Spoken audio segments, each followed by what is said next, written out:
നമസ്കാരം. ഇന്നത്തെ പത്രവിശേഷത്തിലേക്ക് എല്ലാവർക്കും സ്വാഗതം. നല്ലൊരു ദിവസം ആശംസിക്കുകയാണ്. നമുക്ക് മലയാള മനോരമ ആദ്യം പരിശോധിക്കാം. ഇതാണ് ഇന്നത്തെ മലയാള മനോരമയുടെ ഒന്നാം പുറം. ഇതിലെ പ്രധാനപ്പെട്ട മെയിൻ സ്റ്റോറി എന്ന് പറയുന്നത് കൻവർ കടയുടമയുടെ പേര് പ്രദർശിപ്പിക്കലിന് സ്റ്റേ, പേരിൽ പോരു വേണ്ട എന്നാണ്.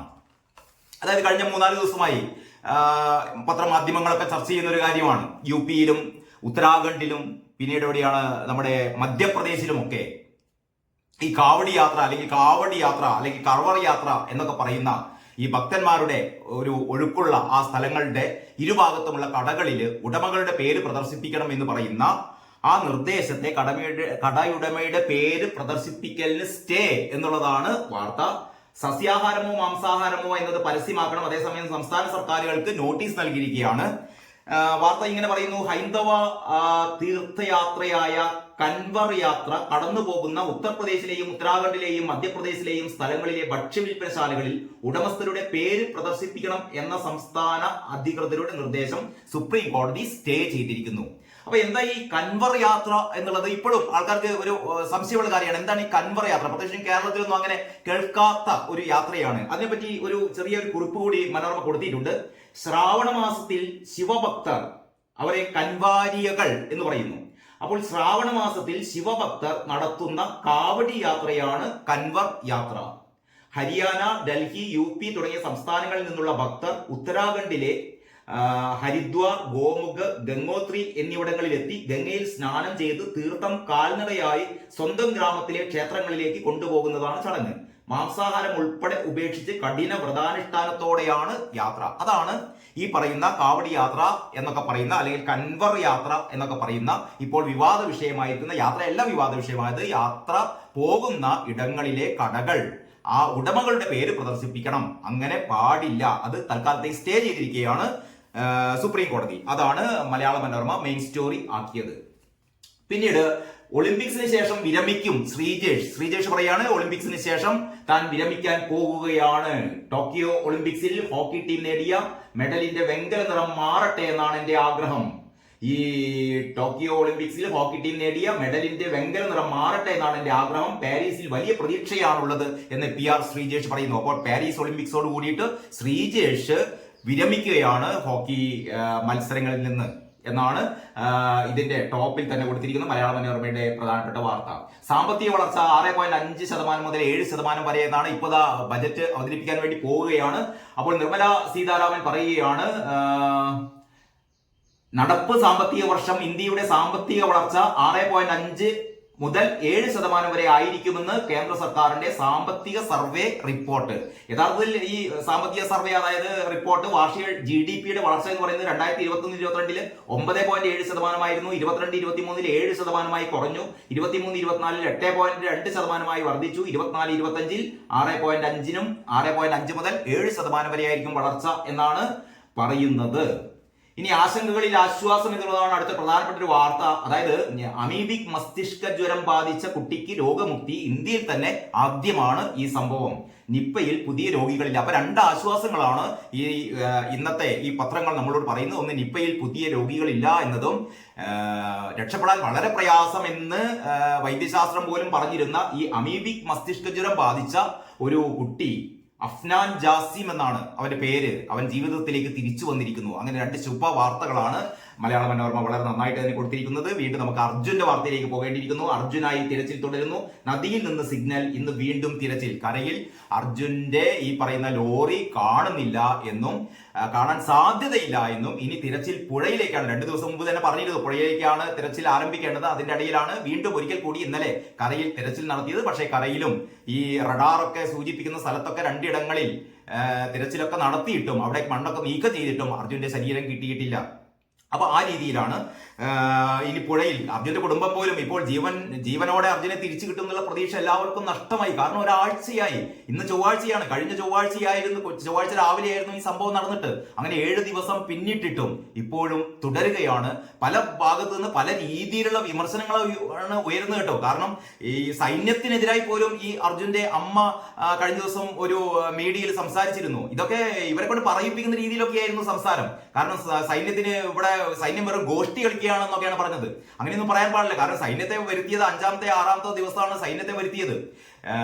ഇത് അത്ര എളുപ്പം, കാരണം ഈ പറയുന്ന ഒരു പ്രകൃതിക്ഷോഭം എന്ന് പറയുന്നത് ഒരു വലിയ മല അടർന്നു വീണിട്ട് ഇത്ര ദിവസമായിട്ടും എന്തുകൊണ്ട് രക്ഷിക്കാൻ പറ്റിയില്ല എന്ന് ഇവിടുത്തെ സഖാക്കളൊക്കെ മറുപടി കൂട്ടുന്നുണ്ട്. ആര്യ രാജേന്ദ്രൻ നമ്മുടെ ആമയിഴഞ്ചാൻ തോടിൽ, നിങ്ങൾ മനസ്സിലാക്കണം, ആമയിഴഞ്ചാൻ തോട് എന്ന് പറയുന്ന നമ്മുടെ കൺമുന്നിലുള്ള ഒരു തോട്ടില് ഒരു തൊഴിലാളി അകപ്പെട്ടു പോയിട്ട് 46 മണിക്കൂർ കഴിഞ്ഞിട്ടാണ് ആ തൊഴിലാളിയുടെ മൃതദേഹം കണ്ടെടുത്തതെന്ന് നിങ്ങൾ ഓർമ്മിക്കണം.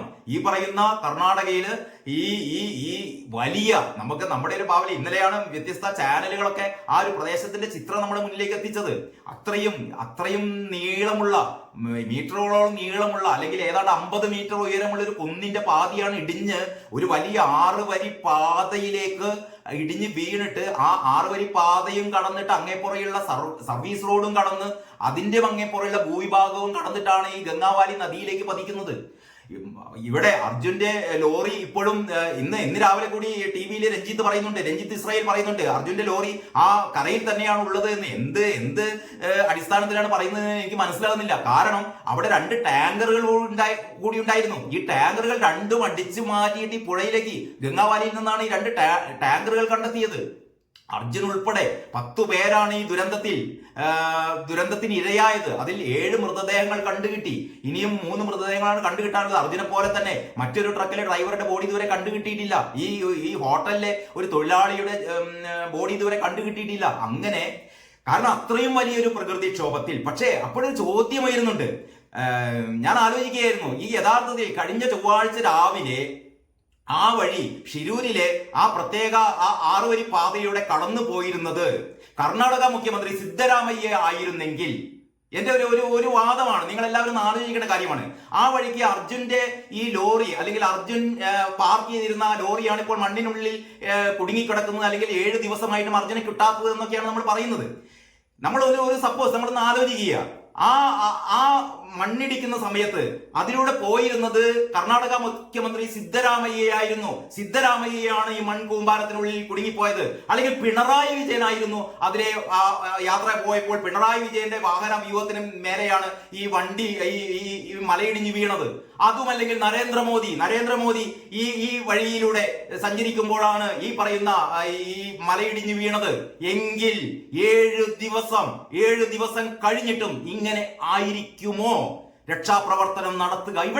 ഇവിടെയാണ് സാധാരണ മനുഷ്യൻ, അർജുനെ പോലെയുള്ള സാധാരണ മനുഷ്യർ, ജോയിയെ പോലെ ആമയിഴഞ്ചാൻ തോടിൽ വീണു. എല്ലാം സമാന സംഭവമാണ്. നമ്മൾ ഒന്നിനെ ചൂണ്ടിക്കാണിച്ച് കുറ്റപ്പെടുത്തിയിട്ട് കാര്യമില്ല. എവിടെയും സാധാരണ മനുഷ്യർക്ക് പുഴുവിന്റെ വില പോലുമില്ല. ഇവിടെ അധികാരം വേണം, രാഷ്ട്രീയ അധികാരം ഉണ്ടെങ്കിൽ ഇങ്ങനെയൊന്നും ആയിരിക്കില്ല മെഷീനറി പ്രവർത്തിക്കുക. നിമിഷങ്ങൾക്കുള്ളിൽ ഇവിടെ സൈന്യം എത്തുമായിരുന്നു, നിമിഷങ്ങൾക്കുള്ളിൽ സൈന്യത്തെ കൊണ്ടുവരുമായിരുന്നു. ഏതാനും JCB-കളും ഏതാനും ലോറികളും മാത്രമൊന്നും ആയിരിക്കില്ല. ഇവിടെ അതിനനുസരിച്ചുള്ള ഏറ്റവും പരമാവധി ഇവിടെ ദുരന്ത നിവാരണ സേനക്ക് വേണ്ടിയിട്ട് നിർദ്ദേശങ്ങൾ കൊടുക്കുന്ന നമ്മുടെ മുരളീധുമാർ കൂടി ഉണ്ടല്ലോ.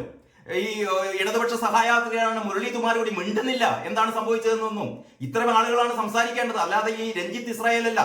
ഇത്തരത്തിലുള്ള ഈ മണ്ണുമാറ്റത്തെ കുറിച്ചുള്ള കൃത്യമായ യോഗ്യതയൊന്നും ഇല്ലാത്ത ആൾക്കാരല്ല സംസാരിക്കേണ്ടത്. ഇപ്പൊ ഇന്ന് രാവിലെ കൂടി രഞ്ജിത്ത് സംസാരിച്ചത് അവിടെ ലോറി ഇപ്പോഴും ഈ പറയുന്ന മണ്ണിനടിയിൽ ഉണ്ട് എന്നുള്ളതാണ്. ഉണ്ടാവാതിരിക്കാം, പക്ഷെ എന്ത് അടിസ്ഥാനത്തിലാണ് അദ്ദേഹം പറയുന്നത് മനസ്സിലാകുന്നില്ല. ഡ്രില്ലിംഗ് മെഷീൻ കൊണ്ടുവരുന്നൊക്കെയാണ് അദ്ദേഹം പറയുന്നത്. അപ്പൊ ഞാൻ എന്റെ ഒരു വാദം ഇത്രയേ ഉള്ളൂ. അതായത് ഇവിടെ മണ്ണിനടിയിൽ കുടുങ്ങിയത് ഈ പറയുന്ന അർജുനല്ല, സിദ്ധരാമയ്യയോ പിണറായി വിജയനോ നരേന്ദ്രമോദിയോ ആണെങ്കിൽ ഞാൻ ഒരു രാഷ്ട്രീയ പാർട്ടിയും പ്രത്യേകിച്ച് പറയുകയില്ല. കോൺഗ്രസ് മുഖ്യമന്ത്രിയായ സിദ്ധരാമയ്യയോ കമ്മ്യൂണിസ്റ്റ് മുഖ്യമന്ത്രിയായ പിണറായി വിജയനോ അല്ലെങ്കിൽ BJP-കാരനായ ഇന്ത്യൻ പ്രധാനമന്ത്രി നരേന്ദ്രമോദിയോ ആണ് ഈ മണ്ണിനുള്ളിൽ കുടുങ്ങിയതെങ്കിൽ ഇത്രയും അലംഭാവം നമ്മുടെ രാജ്യം കാണിക്കുമായിരുന്നോ? ഇല്ല.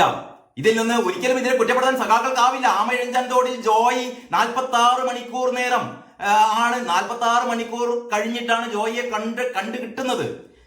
അപ്പോൾ ആ ഒരു കണക്കെടുത്തു കഴിഞ്ഞാൽ ഇവിടെ ആ രീതിയിലുള്ള രക്ഷാപ്രവർത്തനമാണ് നടത്തുന്നതെങ്കിൽ 46 ദിവസം കഴിഞ്ഞാലും ഈ അർജുന്റെ ബോഡി കിട്ടിയില്ല.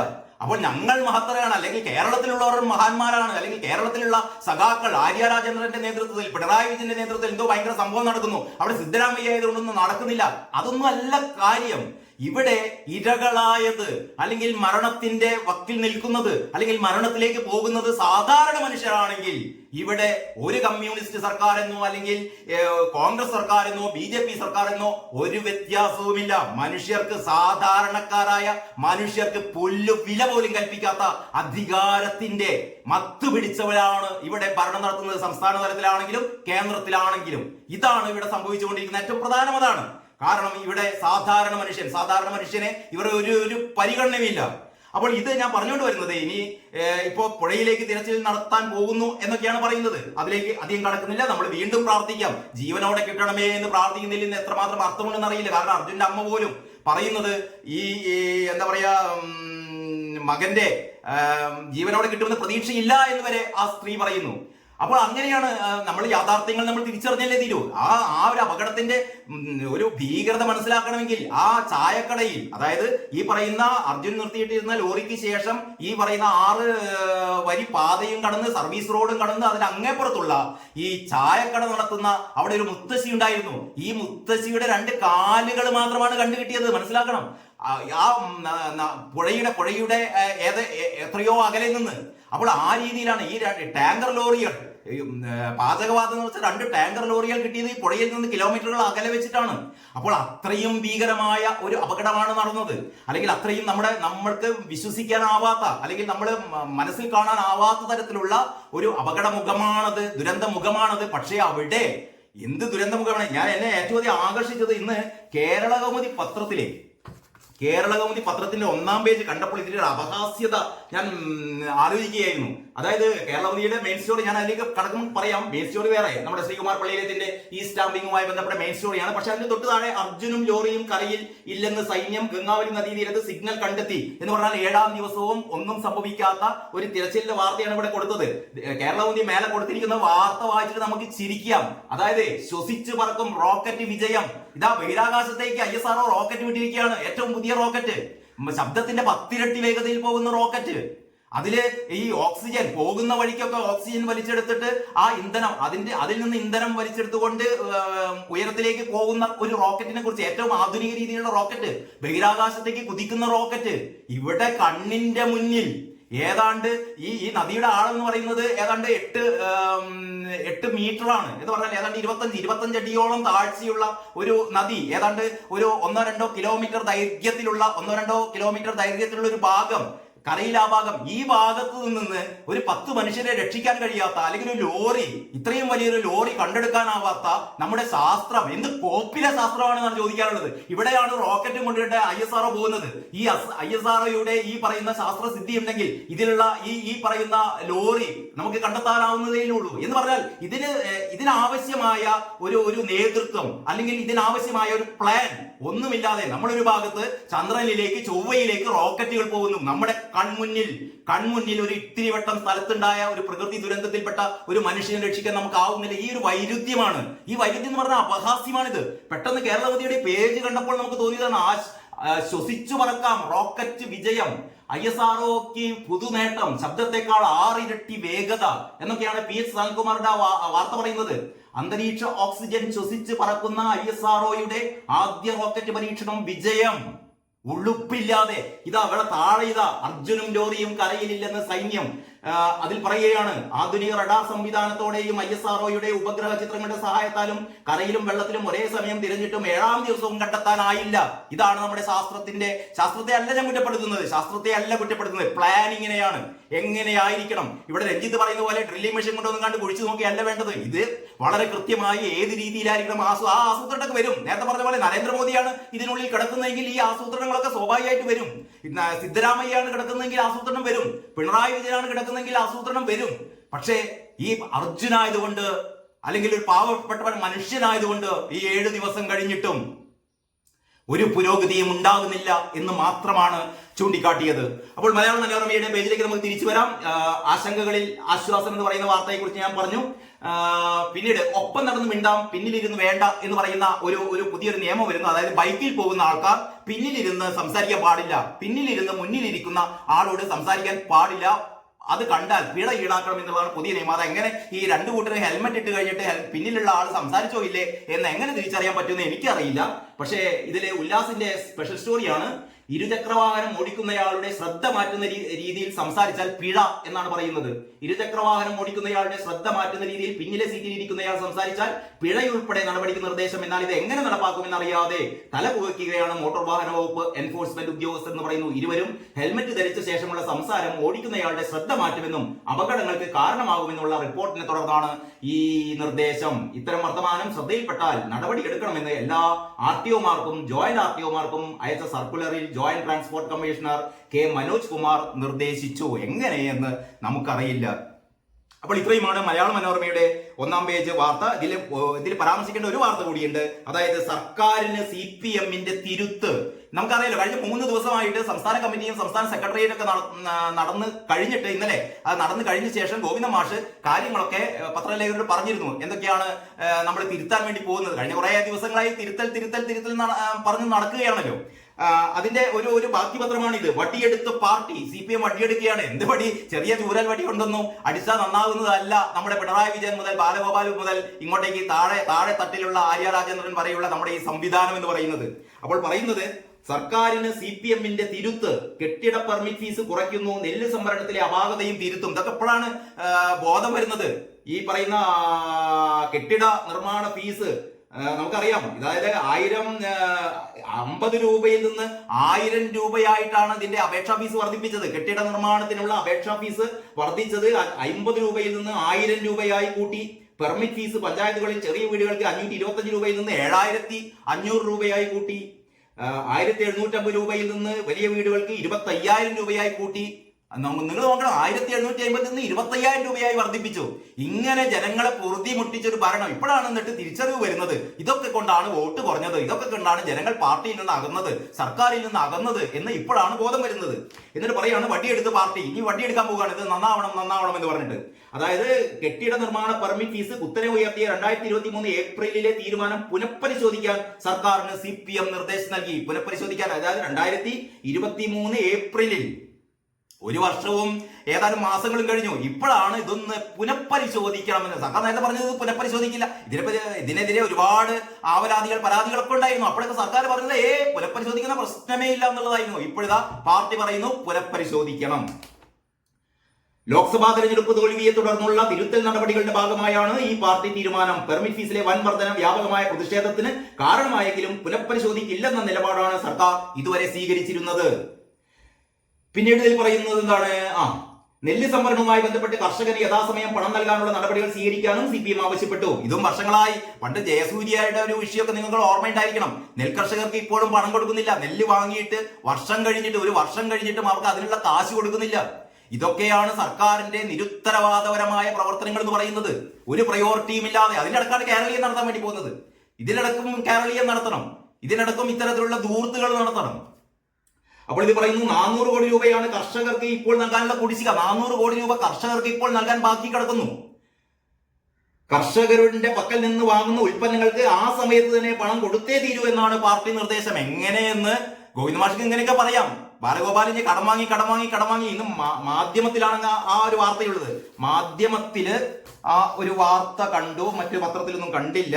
ഇതൊക്കെ നേരത്തെ ചർച്ചയിലൊക്കെ പറയുന്നതാണ്. നമ്മുടെ പൊതുകടം, മാധ്യമത്തിന്റെ 5-ാം പേജിൽ പറയുന്നു, പൊതുകടം കടുക്കുന്നു. ഷിബുവിന്റെ സ്പെഷ്യൽ സ്റ്റോറിയാണ്, ഷിബുവിന്റെ. അതിങ്ങനെയാണ്: സംസ്ഥാനം പൊതുവിപണിയിൽ നിന്നെടുക്കുന്ന വായ്പകൾക്ക് പലിശ ഇനത്തിൽ മാത്രം കഴിഞ്ഞ 2 വർഷം തിരിച്ചടച്ചത് 29,995 കോടി രൂപ. 2 വർഷം നമ്മൾ പലിശ കൊടുത്തത് 29,999 കോടി രൂപ. ഒന്ന് ആലോചിച്ച് നോക്കണം. 2022-23 വർഷം 14,269 കോടിയായിരുന്നു പലിശ ചെലവെങ്കിൽ 2023-24 ഇത് 15,726 കോടിയായി വർദ്ധിച്ചെന്നാണ് ധനവകുപ്പിന്റെ കണക്കുകൾ. 3,82,412 കോടി രൂപയാണ് നിലവിൽ സംസ്ഥാനത്തിന്റെ പൊതുകടം എന്ന് പറയുന്നത്. 3,82,412 കോടി. അത്രയും കടത്തിൽ മുങ്ങിക്കിടക്കുകയാണ് സർക്കാർ.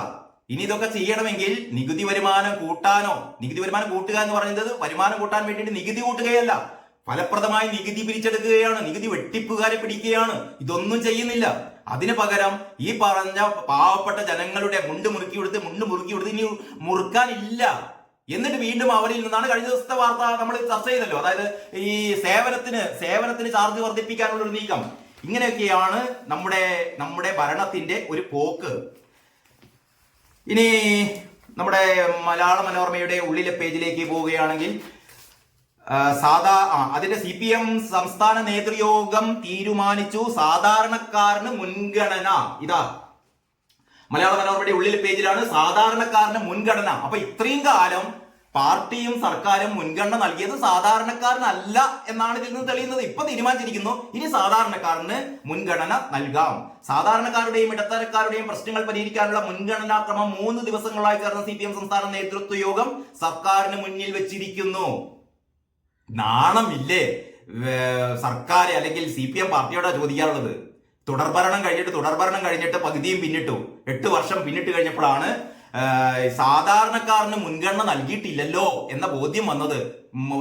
എന്താണ്, അടിയിൽ നിന്ന് മണ്ണൊക്കെ ഒലിച്ചു പോയി കഴിഞ്ഞപ്പോൾ. അപ്പോൾ നമ്മുടെ എഡിറ്റോറിയൽ എന്ന് പറയുന്നത് പേരായി തെളിയുന്ന അസഹിഷ്ണുത, ഈ പറയുന്ന കാവടി യാത്ര വഴികളിലുള്ള സംഭവത്തെ കുറിച്ചാണ് എഡിറ്റോറിയൽ പറയുന്നത്. ആരോഗ്യം മോശം മരുന്ന് വേണമെന്ന് പറയുന്ന SS ലാലിന്റെ പ്രധാനപ്പെട്ട ഒരു ലേഖനമുണ്ട്, അതിലേക്ക് പിന്നെ വരാം. നമുക്ക് വേറൊരു വീഡിയോ തന്നെ ഇതിനെപ്പറ്റി ചെയ്യുന്നുണ്ട്. കാരണം SS ലാൽ ഏറ്റവും കൃത്യമായി കാര്യങ്ങൾ അപഗ്രഥിക്കുന്ന ഡോക്ടറാണ്. അദ്ദേഹം എന്താണ് ഇതിനെപ്പറ്റി പറയുന്നത് നമുക്ക് നോക്കേണ്ടിയിരിക്കുന്നു. കമല ഹാരിസിന് പ്രമുഖരുടെ പിന്തുണ എന്ന് പറയുന്ന വാർത്തയുണ്ട്. RSSന്റെ വിലക്ക് നീക്കി, കേന്ദ്ര ജീവനക്കാർക്ക് RSSൽ പ്രവർത്തിക്കാനുള്ള വിലക്ക് നീക്കിയിട്ടുണ്ട്. അപ്പൊ അങ്ങനെയൊക്കെയാണ്. UP ഉപതെരഞ്ഞെടുപ്പ് വരുന്നു, 10 മണ്ഡലങ്ങളിലേക്ക് ഉപതെരഞ്ഞെടുപ്പ് വരുന്നു. യോഗിയുടെ നില പരുങ്ങലിൽ എന്നുള്ള വാർത്തയൊക്കെയാണ് മലയാള മനോരമയിൽ ഉള്ളത്. നമുക്ക് കേരള കൗമുദിയുടെ 1-ാം പേജ് ഞാൻ നേരത്തെ കാണിച്ചിരുന്നു. ഈ പറയുന്ന 1-ാം പേജ് ഏതാണ്ട് അത് കഴിഞ്ഞിട്ട് നിപ്പയിൽ ആശ്വാസം എന്ന് പറയുന്ന വാർത്തയുണ്ട്. കാരണം കൂടുതൽ രോഗികളില്ല എന്നുള്ളത് പ്രസിഡന്റ് സ്ഥാനാർത്ഥിത്വം കമലയിലേക്ക് തന്നെ എന്ന് VS രാജേഷ് അവിടെ പോയിട്ട് റിപ്പോർട്ട് ചെയ്ത സ്റ്റോറിയുണ്ട്. അങ്ങനെയൊക്കെയാണ്. ഈ സ്റ്റാമ്പിംഗ് വൈകും, മുദ്രപത്രം കിട്ടാനില്ല എന്നുള്ളതാണ് ശ്രീകുമാർ പള്ളിയിലത്തിന്റെ സ്പെഷ്യൽ സ്റ്റോറി. അതാണ് ഇവിടുത്തെ കേരള കൗമുദി മെയിൻ സ്റ്റോറി ആക്കിയത്. ഇതിന്റെ ഉള്ളിലേക്ക് കടന്നാൽ യോഗത്തിന്റെ കാവ്യവൽക്കരണം എതിർക്കും MV ഗോവിന്ദൻ മാഷ് സ്ഥിരമായിട്ട് കഴിഞ്ഞ 3-4 ദിവസമായിട്ട് ഗോവിന്ദൻ മാഷ് SNDP യോഗത്തെ ആക്രമിച്ചുകൊണ്ടിരിക്കുകയാണ്. തിരിച്ച് വെള്ളാപ്പള്ളിയും കണക്കിന് കൊടുക്കുന്നുണ്ട്. ഇതാ യോഗത്തിന്റെ കാവ്യവൽക്കരണം എതിർക്കും MV ഗോവിന്ദൻ. ഇതൊക്കെ കണ്ടിട്ട് ഈ പാർട്ടി തിരുത്തുന്നതിന് പകരം ഗോവിന്ദ മാഷിന്റെ ഇപ്പൊ ശ്രമം SNDPയെ തിരുത്തിക്കുക, ഈഴവ സമുദായത്തെ തിരുത്തിക്കുക, മുസ്ലിം ലീഗിനെ തിരുത്തിക്കുക, ക്രൈസ്തവ വിഭാഗത്തെ തിരുത്തിക്കുക. ഈ തിരുത്തിക്കേണ്ടത് ഗോവിന്ദ മാഷെ ഈ പറയുന്ന ആൾക്കാരെ ഒന്നല്ല. ഗോവിന്ദ മാഷ് തിരുത്തിക്കേണ്ടത് ആ പിണറായി വിജയനെയും അതിന്റെ താഴെയുള്ള മറ്റു മന്ത്രിമാരെയും മറ്റ് നേതാക്കളെയൊക്കെയാണ് തിരുത്തേണ്ടത്. നിങ്ങളുടെ നേതാക്കളെയാണ് തിരുത്തേണ്ടത്. അതല്ലാതെ SNDP യോഗത്തെ തിരുത്താനല്ല ഗോവിന്ദ മാഷ് ശ്രമിക്കേണ്ടത്. ഇതാ ഒരു എളുപ്പമില്ലാതെ യോഗത്തിന്റെ കാവ്യവൽക്കരണം എതിർക്കും. SNDP യോഗത്തിന്റെ കാവ്യവൽക്കരണം, SNDP കഴിഞ്ഞ ദിവസമൊക്കെ നമ്മൾ പറഞ്ഞതാണ്. SNDP യോഗത്തെ RSSലേക്ക് അല്ലെങ്കിൽ BJPയിലേക്ക് അടുപ്പിക്കാനുള്ള ശ്രമമാണ് BDJS നടത്തുന്നത് എന്ന് ഗോവിന്ദ മാഷ് വീണ്ടും പറഞ്ഞുകൊണ്ടിരിക്കുകയാണ്. ഇതിൽ പറഞ്ഞ പ്രധാനപ്പെട്ട 1-2 കാര്യങ്ങൾ മാത്രം ശ്രദ്ധയിൽപ്പെടുത്തുകയാണ്. SNDP യോഗത്തിന്റെ കാവ്യവൽക്കരണത്തെയും മുസ്ലിം ലീഗിന്റെ മതരാഷ്ട്രവാദത്തെയും, ഇപ്പോഴാണ് ഗോവിന്ദ മാഷിക്ക് തോന്നിയത് മുസ്ലിം ലീഗിന്റെ മതരാഷ്ട്രവാദം നല്ല തമാശയാണ്. ഏതാനും മാസങ്ങൾക്ക് മുമ്പ് നമുക്കറിയായിരുന്നു മുസ്ലിം ലീഗിനെ ചാടിപ്പിക്കാൻ വേണ്ടിയിട്ട്, മുസ്ലിം ലീഗിനെ UDFൽ നിന്ന് ചാടിപ്പിക്കാൻ വേണ്ടിയിട്ട് എന്തൊക്കെ കോപ്രായങ്ങളായിരുന്നു ഈ സഖാക്കൾ നടത്തിയത്. മുസ്ലിം ലീഗ് ഇതാ ഇപ്പം വരും എന്ന് പറഞ്ഞാൽ UDFനെ ദുർബലമാക്കാൻ വേണ്ടിയിട്ട് അവിടുത്തെ മുസ്ലിം ലീഗിനെ ചാടിപ്പിക്കുക. ഇതിനായിരുന്നു ഗോവിന്ദ മാഷും കൂട്ടനും AK ബാലനും മുതലുള്ള സഖാക്കളൊക്കെ ശ്രമിച്ചുകൊണ്ടിരുന്നത്. പക്ഷെ ലീഗ് വന്നില്ല. ഇതിനു വേണ്ടിയിട്ടായിരുന്നു ഈ പലസ്തീൻ ഐക്യദാർഢ്യ സമ്മേളനങ്ങൾ നടത്തിയത്. ഗാസയിൽ ബോംബിട്ടപ്പോഴത്തേക്ക് ആകെ ബുദ്ധിമുട്ടില്ലാതെ വെപ്രാളം കൊണ്ടത് ഇവിടുത്തെ CPM സഖാക്കളാണ്. പിന്നെ പൗരത്വ ഭേദഗതി നിയമത്തിലും ഈ പറയുന്ന എന്താ പറയാ ഈ പലസ്തീൻ വിഷയത്തിലും ഒക്കെ മുസ്ലിങ്ങളെ അല്ലെങ്കിൽ മുസ്ലിം ലീഗിനെ അടർത്തി മാറ്റാൻ വേണ്ടിയിട്ട് ഇവിടെ UDF കോൺഗ്രസ്സുകാർ നടത്തുന്നതിനേക്കാൾ മുന്നിൽ ഞങ്ങളാണ് രക്ഷകർ, ഞങ്ങളാണ് മുസ്ലിം വിഭാഗത്തിന്റെ രക്ഷകർ. രാമക്ഷേത്രത്തിന്റെ ഇഷ്യൂലൊക്കെ അങ്ങനെയായിരുന്നു. ഇതിന്റെ ഒക്കെ ആവശ്യം എന്ന് പറയുന്നത് ലീഗിനെ എങ്ങനെയെങ്കിലും ചാടിപ്പിക്കുക, ലീഗിനെ കൂട്ടുകൂട്ടുക. അവസാനം ലീഗിനെ കിട്ടില്ല എന്നായപ്പോൾ കിട്ടാത്ത മുന്തിരി പുളിക്കുമെന്നൊക്കെ പറയുന്ന പോലെ ഇപ്പൊ പറയുന്നു മതരാഷ്ട്രവാദികളാണ് അത്ര ലീഗ്. ഈ മതരാഷ്ട്രവാദികളായ ഗാസയിലെ ഹമാസിന് വേണ്ടിയിട്ട് ജയ് വിളിച്ച സഖാക്കളാണ് പറയുന്നത്. ഈ ലീഗുകാര് മതരാഷ്ട്രവാദികൾ. യെസ്, SNDP യോഗത്തിന്റെ കാവ്യവൽക്കരണത്തെയും മുസ്ലിം ലീഗിന്റെ മതരാഷ്ട്രവാദത്തെയും എതിർക്കുമെന്ന് CPM സംസ്ഥാന സെക്രട്ടറി MV ഗോവിന്ദൻ. SNDP യോഗത്തിന് CPM എതിരല്ല. BDJSനെ ഉപകരണമാക്കി യോഗത്തെ RSS കാവ്യവൽക്കരിക്കാൻ ശ്രമിക്കുന്നതിനെയാണ് എതിർക്കുന്നത്. ലോക്സഭാ തെരഞ്ഞെടുപ്പിൽ BJP ഒറ്റയ്ക്ക് ഭൂരിപക്ഷം നേടുമെന്ന് പ്രചരിപ്പിച്ചു. ഇത്തരം കാര്യങ്ങളുമായി മുന്നോട്ട് പോയാൽ വിമർശനം തുടരുമെന്നും പാർട്ടി സംസ്ഥാന കമ്മിറ്റി യോഗത്തിന് ശേഷമുള്ള പത്രസമ്മേളനത്തിൽ ഗോവിന്ദ മാഷ് പറഞ്ഞു. പിന്നെ പറഞ്ഞത് ശ്രീനാരായണ ഗുരു സ്ഥാപിച്ച യോഗത്തിന്റെ നേതാക്കൾ CPM നേതാക്കൾക്കെതിരെ വ്യക്തിപരമായ വിമർശനങ്ങൾ നടത്തുകയാണ്. മതരാഷ്ട്രവാദികളുമായി യോജിച്ച് പ്രവർത്തിക്കുന്ന മുസ്ലിം ലീഗിന്റെ നിലപാട് തുറന്നു കാട്ടും. നേരത്തെ പറഞ്ഞ കാര്യങ്ങൾ തന്നെ ഗോവിന്ദ മാഷ് ഇങ്ങനെ ആവർത്തിച്ചുകൊണ്ടിരിക്കുകയാണ്. അതാണ് കൃത്യമായ മറുപടിയാണ് വെള്ളപ്പള്ളി കഴിഞ്ഞ ദിവസം നൽകിയത്. കടപ്പുറത്ത് നിന്ന് അടി കിട്ടിയിട്ടെ കടപ്പുറത്ത് നിന്ന് കാള കുത്തിയിട്ട് വീട്ടിൽ പോയി അമ്മനെ അടിച്ചിട്ട് കാര്യമില്ല. കടപ്പുറത്തുനിന്ന് കാള കുത്തിയിട്ട് വീട്ടിൽ പോയി അമ്മയെ തല്ലിയിട്ട് കാര്യമില്ല. ഈ മുങ്ങാൻ പോകുന്ന തോണിയിൽ നിന്ന് കിളവിത്തളയെ പിടിച്ച് കടലിലിടുന്ന പ്രവൃത്തിയാണ് CPM ചെയ്യുന്നത്. എല്ലാ ദിവസവും ആവർത്തിച്ചുകൊണ്ടിരിക്കണം ഇത്. എന്നാൽ തന്നെയെങ്കിലും സഖാക്കൾ നന്നാകുമെന്നുള്ള ഒരു പ്രതീക്ഷയിലാണ് പറയുന്നത്. ഇനി മാധ്യമത്തിന്റെ ഒന്നാം പേജാണ്. ഇതാ 12ാം ലോകാതിശയം ഇങ്ങ് കോഴിക്കോട്. ലോകാതിശയം എന്ന് പറയുന്നത് ഈ പറയുന്ന രോഗമുണ്ടല്ലോ, അതായത് മസ്തിഷ്ക ജ്വരം എന്ന് പറയുന്ന മസ്തിഷ്ക ജ്വരം എന്നല്ല പറയേണ്ടത്. അതിന് വളരെ കൃത്യമായ ഒരു പേര് എന്ന് പറയുന്നത് അമീബിക് മെനിഞ്ചോ എൻസെഫലൈറ്റിസ് എന്നാണ്. അമീബിക് മെനിഞ്ചോ എൻസെഫലൈറ്റിസ് എന്ന് പറയുന്ന അതിതീവ്രമായ അമീബിക് മസ്തിഷ്ക ജ്വരത്തിൽ നിന്ന് കോഴിക്കോട്ടെ ഒരു ബാലൻ രക്ഷപ്പെട്ടിരിക്കുന്നു. ആ വാർത്ത ഇതാ 12ാം ലോകാതിശയം എന്നുള്ള രീതിയിലാണ് പറയുന്നത്. ഇങ്ങ് കോഴിക്കോട് 97% മരണസാധ്യതയുള്ള അമീബിക് മെനിഞ്ചോ എൻസെഫലൈറ്റിസ് ബാധിച്ച കുട്ടി രോഗം ഭേദമായി ആശുപത്രി വിട്ടു. ലോകത്ത് ഇതുവരെ 400-ലധികം പേർക്ക് രോഗം ബാധിച്ചതിൽ രക്ഷപ്പെട്ടത് ആകെ 11 പേർ മാത്രം. പിന്നീട് സാമ്പത്തിക സർവേയുമായി ധനമന്ത്രി ഭക്ഷ്യവില ഇരട്ടിയായി വളർച്ച കുറയും. നേരത്തെ പറഞ്ഞല്ലോ സാമ്പത്തിക സർവേ. പിന്നീട് കാവടി യാത്ര ഉത്തരവിന് സുപ്രീം കോടതി നിരോധം. പേര് പറയേണ്ട, കടയുടമകളുടെ പേര് പ്രദർശിപ്പിക്കേണ്ട എന്നുള്ള സുപ്രീം കോടതി സ്റ്റേ ചെയ്ത ആ വാർത്തയാണ് ഒരു മെയിൻ സ്റ്റോറി ആയിട്ട് തന്നെ കൊടുത്തത്. ശ്രീജേഷിന്റെ വിരമിക്കൽ ആ രീതിയിൽ തന്നെ കൊടുത്തിരിക്കുന്നു. നിപ 11 പേരുടെ പരിശോധന ഫലം നെഗറ്റീവ്. പ്രതീക്ഷ കൈവിടാതെ അർജുന് വേണ്ടിയുള്ള തിരച്ചിൽ. പ്രതീക്ഷ കൈവിടാതെ എന്ന ഒരു വാർത്തയും കൊടുത്തിരിക്കുന്നു. ഉരുണ്ട് കളിച്ച് PSC ബയോമെട്രിക് പരിശോധനയിലും ആശങ്ക. കഴിഞ്ഞ ദിവസം അനിരു അശോകന്റെ സ്റ്റോറിയെ കുറിച്ച് പറഞ്ഞിരുന്നല്ലോ. PSCയിൽ രജിസ്റ്റർ ചെയ്ത ആളുകളുടെ മുഴുവനും ബയോഡാറ്റകൾ ഡാർക്ക് വെബിലേക്ക് കിട്ടുന്ന തരത്തിലേക്ക് അതിൽ നിന്നുള്ള ഒരു കടത്തൽ നടത്തിയിരിക്കുന്നു. ആ രീതിയിലുള്ള വളരെ വളരെ ഗുരുതരമായ ഒരു ക്രമലംഘനമാണ് PSCയിൽ നടന്നുകൊണ്ടിരിക്കുന്നത്. അതിന്റെ ഫോളോ അപ്പ് സ്റ്റോറിയാണ്. മാതൃഭൂമിയുടെ ഒന്നാം പേജ് എന്ന് പറയുന്നത് ടോപ്പിൽ തന്നെ കാണുന്ന INS ബ്രഹ്മപുത്രയിൽ തീപിടുത്തം എന്നുള്ള വാർത്തയാണ്.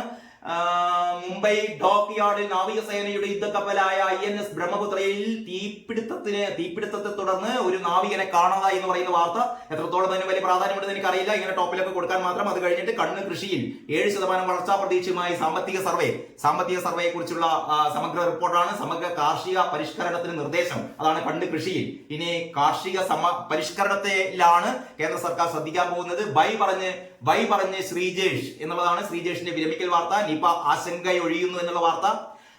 കുടിശ്ശികകൾക്ക് മുൻഗണന. പദ്ധതികൾ വെട്ടാൻ സമിതി. കേന്ദ്ര ജീവനക്കാരുടെ RSS വിലക്ക് നീക്കി. പുഴ തരുമോ അർജുനെ?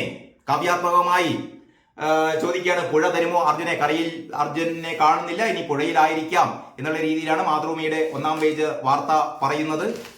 മാതൃഭൂമിയുടെ എഡിറ്റോറിയൽ അതിന്റെ ഇടയിലാണ് മകൻ തിരിച്ചു വരുമെന്ന് കരുതി ഇനി പ്രതീക്ഷയില്ലെന്ന് അർജുന്റെ അമ്മയുടെ ഒരു ഇന്റർവ്യൂ വളരെ വലുതാക്കിയിട്ട് തന്നെ മാതൃഭൂമി കൊടുത്തിട്ടുണ്ട്. ഇനി പ്രതീക്ഷയില്ലെന്ന് അർജുന്റെ അമ്മയുടെ ആ ഒരു ഇന്റർവ്യൂ ആയിരുന്നു വളരെ വിവാദ വിഷയമായത്. സൈന്യത്തെ കുറ്റപ്പെടുത്തിക്കൊണ്ട് സൈന്യം എന്തോ കാട്ടിക്കൂട്ടുകയാണ്, ഗോഷ്ടി കാണിക്കുകയാണ്.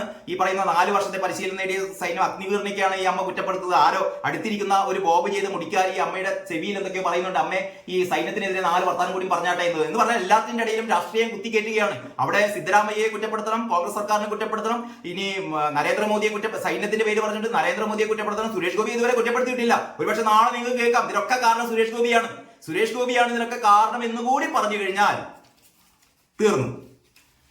അപ്പൊ ഇങ്ങനെയൊക്കെയാണ് മാതൃഭൂമിയുടെ വാർത്ത എന്ന് പറയുന്നത്. മാതൃഭൂമിയുടെ ഉള്ളിലെ പേജ് നമ്മൾ ഏതാണ്ട് അത്ര ചർച്ച ചെയ്യാൻ പറ്റാവുന്ന വലിയ വാർത്തകള് മാതൃഭൂമിയുടെ ഉൾപേജിലില്ല. ഈ എഡിറ്റോറിയൽ എന്ന് പറയുന്നത് ബജറ്റിൽ കണ്ണും നട്ട് എന്നുള്ളതാണ് മാതൃഭൂമിയുടെ എഡിറ്റോറിയൽ.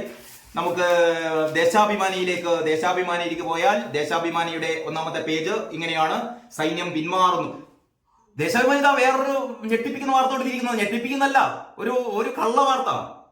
അർജുൻ കാണാൻ പറയുന്നതിനെ സൈന്യം പിന്മാറുന്നു. മറ്റൊരു പത്രത്തിലും ഇല്ലാത്ത വാർത്ത. സൈന്യം പിന്മാറുകയാണത്രേ. ഈ സൈന്യത്തിന്റെ മൊറയിലൊക്കെ തകർക്കുന്ന രീതിയിലുള്ള ഇത്തരം വാർത്തകൾ കൊടുത്തിട്ട് പാർട്ടി പത്രത്തിന് എന്ത് കിട്ടാനാണ്? നരേന്ദ്രമോദിയെ കുത്താൻ വേണ്ടിയിട്ടാണ്. സൈന്യം പിന്മാറുകയാണത്രേ. ഒരാഴ്ച പിന്നിട്ടിട്ടും അർജുന് വേണ്ടിയുള്ള തിരച്ചിൽ നിഷ്ഫലം. ഷിരൂരിൽ മണ്ണിടിഞ്ഞ് വീണെടുത്ത് അർജുനും ട്രക്കും ഇല്ലെന്ന് സൈന്യം ഔദ്യോഗികമായി പ്രഖ്യാപിച്ചു. കരയിലെ തിരച്ചിൽ അവസാനിപ്പിച്ച് സൈന്യം മടങ്ങുകയാണെന്ന് കാർവാർ MLA സതീഷ് സെയിൽ പറഞ്ഞു. അതാണ് വാർത്ത കൊടുത്തത്. സൈന്യം മടങ്ങുകയാണെന്ന് കാർവാർ MLA സതീഷ് സെയിൽ പറഞ്ഞു. സർക്കാർ പറഞ്ഞാൽ ഉടൻ മടങ്ങുമെന്ന് സൈനിക ഉദ്യോഗസ്ഥനും പ്രതികരിച്ചു. ഇതൊക്കെ വെച്ചിട്ടാണ് ഇങ്ങനെ വാർത്ത കൊടുത്തത്. സൈന്യം പിന്മാറുന്നു. ഇതാണ് സഖാക്കളുടെ പത്രപ്രവർത്തനം എന്ന് പറയുന്നത്. ഗോവിന്ദ മാഷിന്റെ ഇത് കണ്ട് ദേശാഭിമാനിയെ കണ്ട് പഠിക്കണം എന്നാ പറയാ. സൈന്യം പിന്മാറുന്നു, മെയിൻ സ്റ്റോറിയായി കൊടുത്തിട്ടുണ്ട്. സൈന്യത്തെ അവഹേളിക്കുന്ന ഒരു വാർത്ത. അതായത് ഈ പറയുന്ന ദുരന്ത മുഖത്ത് നിന്ന് സൈന്യം പെട്ടെന്ന് ഞങ്ങൾ ഇതാ പോവുകയാണ് എന്ന് പറഞ്ഞിട്ട് സൈന്യം പോകാൻ പോവുകയാണ് എന്നാണ് ഈ ഹെഡിങ് കണ്ടാൽ നമുക്ക് മനസ്സിലാകുക. ഏതൊരു MLA ഒരു പറച്ചിൽ MLA ഇങ്ങനെ പറഞ്ഞു എന്നും പറഞ്ഞിട്ടാണ് ഈ ഒരു വാർത്ത കൊടുത്തിരിക്കുന്നത്. കഷ്ടം എന്നല്ലാതെ എന്താ പറയാ. അതിജീവന ചെറിയലേറി അസ്നാൻ ചിരിച്ചു. ഈ അമീബിക് മസ്തിഷ്ക ജ്വരത്തിൽ രക്ഷപ്പെട്ട കുട്ടിയെ കുറിച്ചുള്ള സ്റ്റോറിയാണ്. കേന്ദ്ര ജീവനക്കാർക്ക് RSS ആകാം ലക്ഷ്യം. കാവ്യവൽക്കരണം, എല്ലാം കാവ്യവൽക്കരണമാണ് ഇതിന്റെ കാരണം എന്ന് പറയുന്നു. ഏറ്റവും രസകരമായ മറ്റു വാർത്ത ഉണ്ട്. ഗോവിന്ദ മാഷിന്റെ ചിരിക്കുന്ന മുഖത്തോടെ ഈ ശുചിത്വ കേരളം ലക്ഷ്യം. അതായത് ഈ ഞാൻ നേരത്തെ പറഞ്ഞല്ലോ, 3 ദിവസത്തെ നേതൃയോഗം കഴിഞ്ഞിട്ട് പാർട്ടി സർക്കാർ തിരുത്തണം എന്നത് ഉൾപ്പെടെ ഒരുപാട് കാര്യങ്ങൾ പറഞ്ഞിട്ടും ദേശാഭിമാനിക്ക് ഒന്നും വാർത്തയില്ല. ആകെ ഗോവിന്ദ മാഷ് പറഞ്ഞത് മാലിന്യം നീക്കണം. ഇതാണ് ഇപ്പൊ കേരളം അഭിമുഖീകരിക്കുന്ന ഏറ്റവും പ്രധാനപ്പെട്ട പ്രശ്നം എന്ന് പറഞ്ഞാൽ മാലിന്യം നീക്കണം. മാലിന്യം നീക്കി കഴിഞ്ഞാൽ കേരളം രക്ഷപ്പെട്ടു. ആ രീതിയിലാണ് വാർത്ത. ശുചിത്വ കേരളം ലക്ഷ്യം. ഈ വാർത്ത മുഴുവൻ വായിച്ചു കഴിഞ്ഞാലും ഇതില് സർക്കാരിനെ കുറ്റപ്പെടുത്തുന്ന കാര്യമോ സർക്കാർ എന്ന കാര്യം ചെയ്യണം എന്നുള്ള കാര്യമോ പ്രയോറിറ്റിയുടെ കാര്യമോ ഒന്നുമില്ല. ആകെ ഉള്ളത് ഇവിടെ ഈ പറയുന്ന മാലിന്യങ്ങളൊക്കെ ഒന്ന് നീക്കി കഴിഞ്ഞാൽ കേരളം രക്ഷപ്പെടും. എല്ലാവരും സുഖ ശീതള ഭരണം നമുക്ക് നേടിയെടുക്കാൻ കഴിയുമെന്നുള്ള രീതിയിലാണ് മാഷിന്റെ ഈ പ്രഖ്യാപനം. എയിംസിന്റെ ഭാവി ഇന്ന് അറിയാം എന്ന് പറയുന്നു. ഏതാനും മണിക്കൂറുകൾക്കകം നമുക്ക് അറിയാനാകും എയിംസിന്റെ ഭാവി എന്താകുമെന്നത്. കേന്ദ്രത്തിലും വിശ്വാസം നഷ്ടമായി. ഇതാ ഈ അർജുന്റെ അമ്മയുടെ വാർത്ത. പ്രതീക്ഷയറ്റ അർജുന്റെ കുടുംബം. കേന്ദ്രത്തിലും വിശ്വാസം നഷ്ടമായി. ദേശാഭിമാനിക്ക് സമാധാനമായി. ഏതായാലും സിദ്ധരാമയ്യെ കുറ്റം പറഞ്ഞു, കോൺഗ്രസിനെ കുറ്റം പറഞ്ഞു. ഇനി ഇതാ കേന്ദ്രത്തിലും വിശ്വാസം നഷ്ടമായി. ഇനി വിശ്വാസം പിണറായി വിജയനിൽ മാത്രമേ വിശ്വാസമുള്ളൂ, ആര്യ രാജേന്ദ്രനിൽ മാത്രമേ വിശ്വാസമുള്ളൂ. ആമയഞ്ചാന്തോടിൽ 46 മണിക്കൂർ നേരം കഴിഞ്ഞിട്ടും ജോയിയെ കണ്ടുകിട്ടിയ പോലെ അതാണ് ഏറ്റവും വലിയ രക്ഷാപ്രവർത്തനം. ആ രീതിയിലുള്ള രക്ഷാപ്രവർത്തനമാണ് അവിടെയും കാണിക്കേണ്ടതെന്നൊക്കെയാണ് പറയുന്നത്. ഒന്നിച്ചു നേരിടാം ജാഗ്രതയോടെ എന്നാ പറയുന്നത്. മാർഗശേരിയിൽ നിപ്പ വൈറസിനെ ഒന്നിച്ച് നേരിടാം ജാഗ്രതയോടെ എന്നുള്ള ഒരു എഡിറ്റോറിയൽ കൂടി എഴുതി കഴിയുമ്പോൾ ദേശാഭിമാനിയുടെ ദൗത്യം പൂർണ്ണമായി. ഇങ്ങനെയൊക്കെയാണ് ഇന്നത്തെ പത്രങ്ങളിലെ പ്രധാനപ്പെട്ട വാർത്തകൾ. ഞാനത് പെട്ടെന്ന് അവസാനിപ്പിച്ച് എന്താന്ന് വെച്ചാൽ നിർമ്മലാ സീതാരാമന്റെ ബജറ്റ് പ്രഖ്യാപനം തുടങ്ങിക്കഴിഞ്ഞിരിക്കുന്നു. അതിലെ എന്തൊക്കെയാണ് പ്രധാനപ്പെട്ട കാര്യങ്ങൾ നമുക്ക് നോക്കേണ്ടിയിരിക്കുന്നു. മാത്രമല്ല ഇതിലെ പ്രധാനപ്പെട്ട 1-2 കാര്യങ്ങളുടെ ഒരു സ്പെഷ്യൽ വീഡിയോ നിങ്ങൾക്ക് ഇന്ന് തന്നെ ഞാൻ ചെയ്യാമെന്ന് വിചാരിക്കുന്നു. ഒന്ന് നമ്മുടെ SS ലാൽ എന്തൊക്കെയാണ് പറയുന്നതെന്ന് നമുക്ക് പരിശോധിക്കണം. മാത്രവുമല്ല നമ്മുടെ ഈ അർജുന്റെ ദുരന്തവുമായി ബന്ധപ്പെട്ട് എന്തൊക്കെയാണ് യഥാർത്ഥത്തിൽ ചെയ്യേണ്ടിയിരുന്നത്, എന്തൊക്കെയാണ് ചെയ്യാത്തത്. കാരണം ഈ ദുരന്തം ഒന്നുകൊണ്ട് അവസാനിക്കുന്നില്ലല്ലോ. എന്റെ മനസ്സിൽ ഇപ്പോഴും ഉള്ളത് കാത്തിരിക്കുന്ന ഒരു മഹാദുരന്തമാണ് മുല്ലപ്പെരിയാർ അണക്കെട്ട്. ഇപ്പോൾ ആരും അതിനെക്കുറിച്ച് ചിന്തിക്കുന്നില്ല. ഞാൻ വെറുതെ ഒന്ന് ചിന്തിച്ചു പോവുകയാണ്. മുല്ലപ്പെരിയാർ അണക്കെട്ടിന് എന്തെങ്കിലും ഒരു തകരാറ് സംഭവിച്ചാൽ കേരളത്തിന്റെ പാതി നഷ്ടപ്പെടുന്ന അവസ്ഥയാണ്. വർഷങ്ങൾക്ക് മുമ്പ് തന്നെ മുന്നറിയിപ്പുകൾ നൽകിയതാണ്. ഒരു വലിയ ജലബോംബ്. ജസ്റ്റ് ഞാൻ ആ കാര്യമൊന്ന് എന്റെ പ്രേക്ഷകരെ അറിയിക്കുക മാത്രമാണ് ചെയ്യുന്നത്. മഹാദുരന്തങ്ങളൊന്നും സംഭവിക്കാതിരിക്കട്ടെ എന്ന് പ്രാർത്ഥിച്ചുകൊണ്ട് ഇന്നത്തെ ഈ പത്രാവലോകനം തൽക്കാലം നിർത്തുകയാണ്. എല്ലാവർക്കും നല്ലൊരു ദിവസം ആശംസിക്കുന്നു. നന്ദി, നമസ്കാരം.